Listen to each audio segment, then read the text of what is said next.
Welcome to The Explainer. Today, we're your live commentators for the biggest, most high-stakes game in the world, and you've probably never even seen it played. Forget about armies on a battlefield. This is a shadow war, fought with barrels of oil and calculated financial moves that quietly decide what you pay at the pump and even the stability of the entire world. So, just imagine for a second that all of global politics is one giant invisible chessboard. Every single nation is a player, and the grand prize? It isn't just land, it's total control over the world's economic engine. The game is always on, 24/7, and believe me, the stakes could not be higher. All right, let's break down tonight's matchup. First, we're going to get into the actual rules of engagement. Then, we'll scout the key players and their signature moves. We'll zoom in on the most volatile zone on the map. And finally, we'll check out the scoreboard to see what all this really means for the global economy and, for you. Okay, so every great game has a core mechanic, right? A central rule that everything else is built around. Well, in this petroleum chessboard, it's a pretty brilliant and powerful financial system that gives one player a massive kind of built-in advantage right from the start. And that advantage is all built on one powerful idea, the petrodollar system. Basically, it's an agreement that was made decades ago with one core rule. All international oil sales have to be done in US dollars. Now just think about that. It means every single country, just to power its economy, is forced to get and hold American currency. This creates a constant global demand for the dollar. So, it creates this simple but really powerful three-step loop. Step 1, oil is priced in dollars. Step 2, every other nation has to buy those dollars to get the oil. And Step 3, this loop puts the United States right at the center of the board, giving it incredible control over the very currency that fuels the entire global economy. So how does the reigning champion, Team USA, defend this incredible advantage? Well, their entire grand strategy, pretty much every single move they make on the board, is designed for one main reason: to protect that petrodollar system at all costs and keep their spot at the top. Team USA's playbook really leans on its unique special abilities. See, instead of just relying on military power, it uses these incredibly potent financial weapons. Economic sanctions, for example, are a totally devastating special move. By cutting off a rival's access to the dollar system, the US can pretty much lock them out of the global oil market, crippling their economy without ever firing a shot. But hey, every champion needs a challenger, right? So next up is a really powerful contender, Team Russia. They leverage their own massive resource, natural gas, as their primary offensive weapon on this game board. Russia's whole strategy is about creating dependency.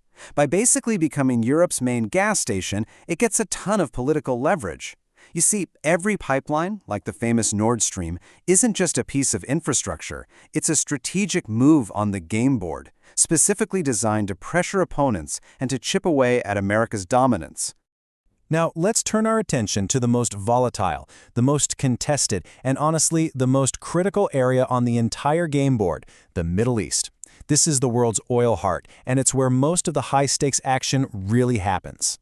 The absolute epicenter of this hot zone is the intense player-versus-player conflict between Saudi Arabia and Iran. And this goes way beyond just oil. It's a really deep-seated rivalry for who gets to dominate the region, and it's fueled by some major political and religious differences. With Saudi Arabia being a key U.S. ally and Iran being a major U.S. rival, any move they make sends shockwaves across the entire board, and that directly impacts global prices. But, the game is changing. There's a new heavyweight that has entered the arena, and it is totally rewriting the playbook: Team China. Its massive, almost unquenchable thirst for energy is fundamentally changing the entire dynamic of the game. China's strategy isn't just about playing the existing game better. No, it's about changing the rules of the game itself. As the world's biggest oil importer, it's making all these strategic deals with players like Russia and Iran, often completely bypassing the dollar.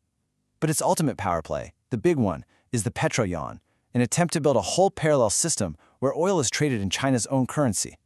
This is, without a doubt, the most serious direct challenge to the US petrodollar system in decades.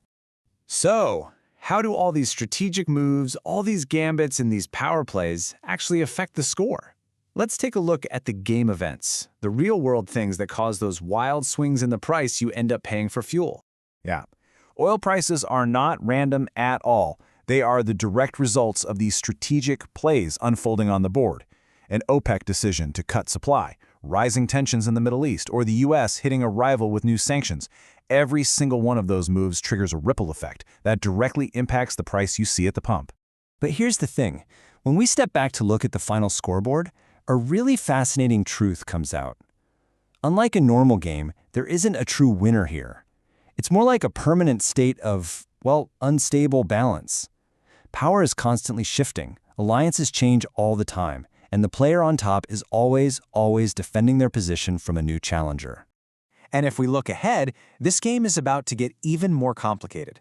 You've got new technologies like electric vehicles and all these unpredictable new alliances that are getting ready to completely rewrite the rules. The instability? It's probably only going to increase. So that leaves us with the ultimate question as we head into the next round of play.